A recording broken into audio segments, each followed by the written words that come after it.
Welcome to Jean-Pierre Houdin's Theories.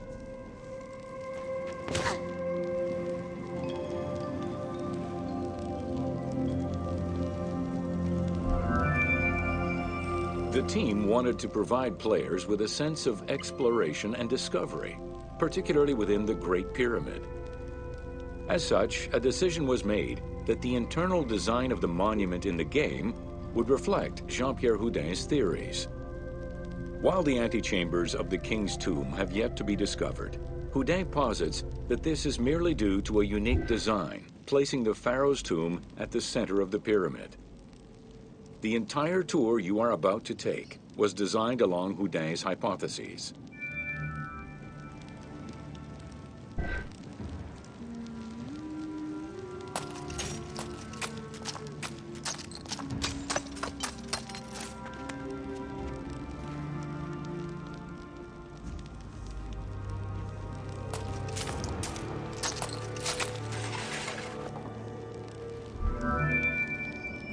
While respecting Houdin's hypothesis as to the general layout of the antechambers, the team wanted the contents to enhance the game experience.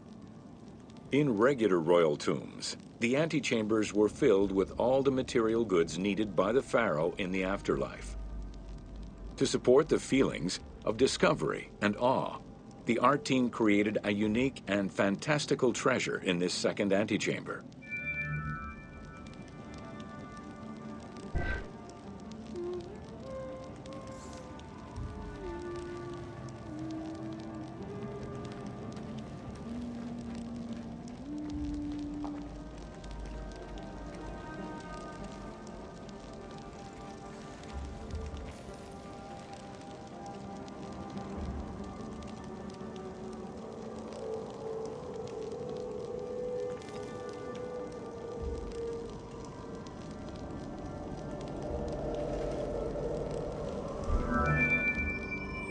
Houdin theorized that the ascending corridor and the Great Gallery were used by the workers to haul hoist the heavy beams above the king's chamber. He called it the service circuit. The corridor you are in now was created by the team following Houdin's theory and is referred to as the noble circuit. It is through this corridor that the wooden sarcophagus containing the pharaoh's mummy would have been transported to its final resting chamber.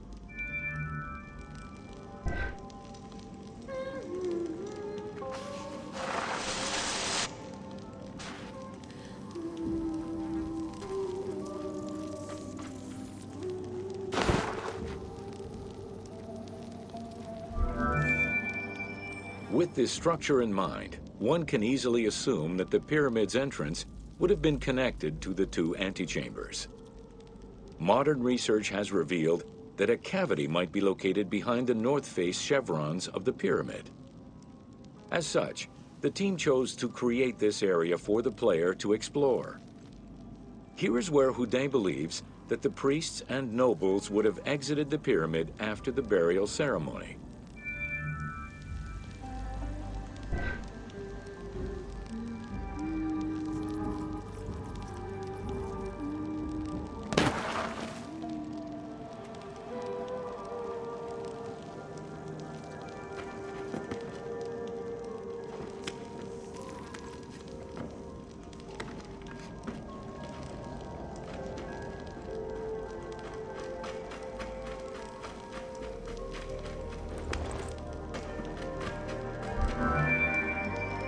Many theories regarding the construction of the Great Pyramid rely on the usage of external ramps.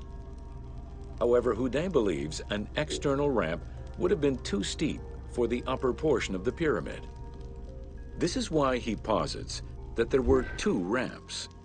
An external ramp for about half of the height of the pyramid, which then became an internal ramp for the second half.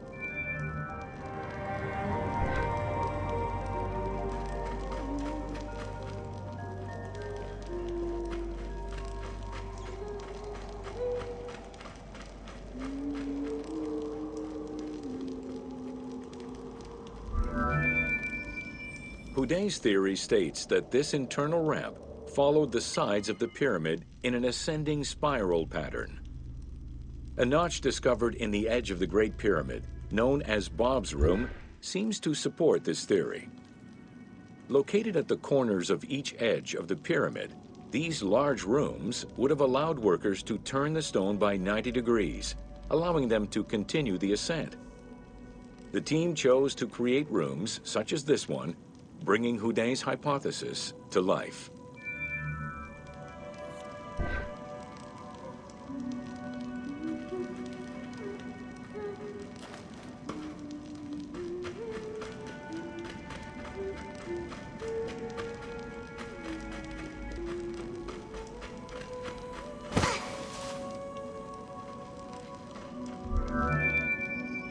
This long corridor was the first section of the ascending internal ramp.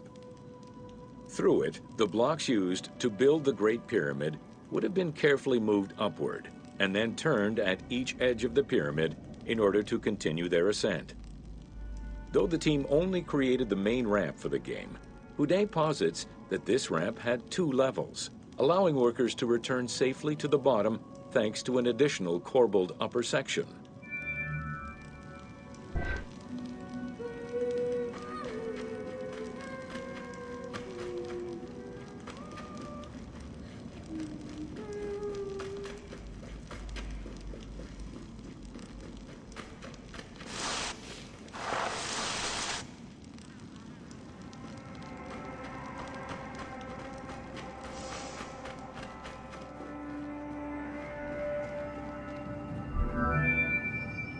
According to Houdin, the start of the inner ramp was located at the base of the southeastern face of the pyramid.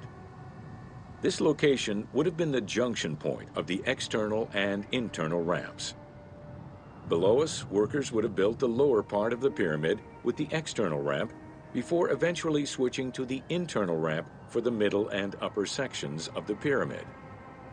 At that time in the process, they could have reused the material of the external ramp to fill the center of the pyramid, hauling the stones in through the internal ramp.